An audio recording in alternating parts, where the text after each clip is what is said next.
When you're starting out playing jazz guitar, often teachers will show you these four voicings for a major 7, a dominant 7th, a minor 7th, and a minor 7th flat 5. For major 7th, they show you this one. For dominant 7th, they show you that one. For minor 7th, they show you that one. And for minor 7th flat 5, they show you that one. And they do the same thing on the 5-string root. So they show you this C major 7, show you this dominant 7th, they show you this minor 7th, and this minor 7th flat 5. And those are all fine, they work. But they're a little bit silly, and I'm going to show you why. So, if you're in an actual context playing with people, you're not going to play these silly voicings. One, they're bland.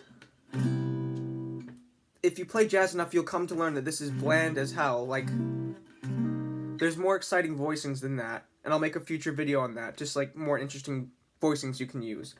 But you're not going to play the root when you're playing with other people. Say you're playing with a bass player. You're not going to play... You're not going to play that note because the bass player's got it covered. There's a story about Miles Davis and Herbie Hancock. And famously, Herbie Hancock said that he misheard Miles Davis's saying, "Don't play the butta notes." But what he really said, in his, muffled Miles Davis voice, was "don't play the bottom notes." And basically what he was trying to tell Herbie Hancock was that on the piano, you can play much more interesting voicings if you just disregard the bass, because the bass is covered by the bass player. And just a disclaimer, yes, you can play voicings like this if you're in a context where it's needed. If you're in a situation where the sound needs to be more full, yes, go play your bass notes. If you're playing just with a singer or something, you need to fill up the sound, so play that.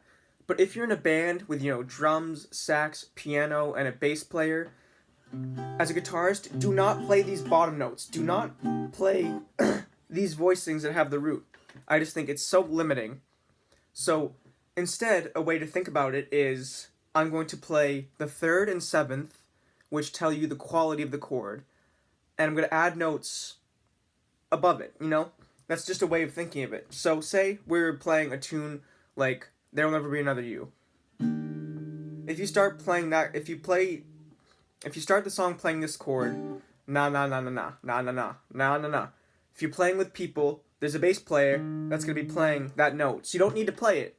You need to play what is above that note. So, let's start with playing the 3rd and 7th of each chord. So, G and D are the 3rd and 7th of an E flat major 7th, which is the first chord of There Will Never Be Another You. So, we're going to start with these notes. And you can play these two notes up here too.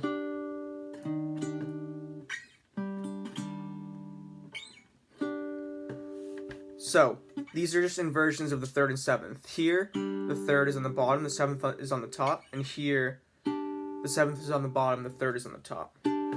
So, what notes can we add to this? What notes do we have around it? So, above it, that's the 9th. The 9th works pretty well. It's a nice sound. There's another note, there's G, which is the 3rd.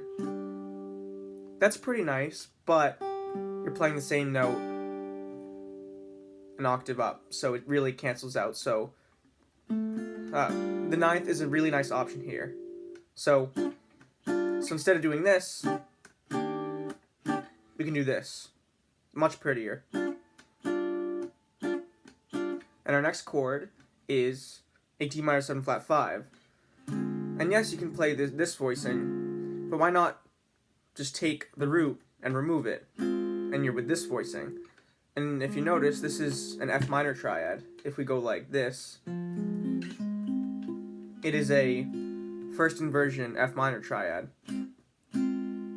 So there's this idea in jazz, basically, that, you have the root and you build in thirds. So if you're playing with a bass player, he's got the root covered. So start playing the thirds above. So if you have a D minor 7 flat 5, you'll notice you have D, F, A flat, and C. And look, F, A flat, and C make up an F minor triad. So if you have a minor 7 flat 5 chord, you can build a minor triad, a minor third up from the root, and you can comp just using those notes. It'll work. So, just to recap, we're playing the root, the third, 7th, 9th. And we just go to an F minor triad. Or, in that same vein, if we're playing minor third, 7th of D minor 7 flat 5, what notes can we add here? We could add the D, which is the root. We could add the minor third. So stick to this voicing. So we're going. And the next chord is G7. So F, B. So F is the 7th, the dominant 7th, and then B is the major third of a G7 chord. So we just have this. What can we add to this? We can add the 7th, but that's another octave. Sounds nice, but again, it's the same note, so we could add something more interesting. That's the sharp 5, or the flat 6.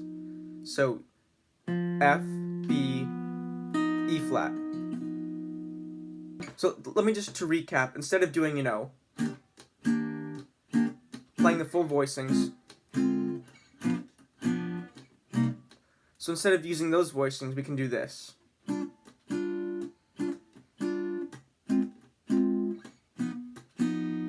And then moving on to the C minor 7th, this is what I would play. So this has the 3rd and the 7th. This is E flat and B flat. Again, the 3rd and 7th tell you the quality of the chord and are very important notes. You could add the 9th on top of it. Very pretty notes. So if we're playing the bass note C, oh, very nice sound. Or alternatively, you could play the 3rd and 7th of a C minor chord, C minor 7 up here. So this is B flat and E flat. And what can we add to this? Well, we can add the 5th, and you get this voicing, which is, oh, look at that, an E flat major triad, building upon the idea that you can build a triad a third up from the root and basically have the chord and not have to play the entire chord. So we have that, or we could play the 11th, which is a very nice note. F. So C, so a B flat, E flat, F. You could play that for a C minor chord instead of that or that, which is more boring. This, it's a very nice sound.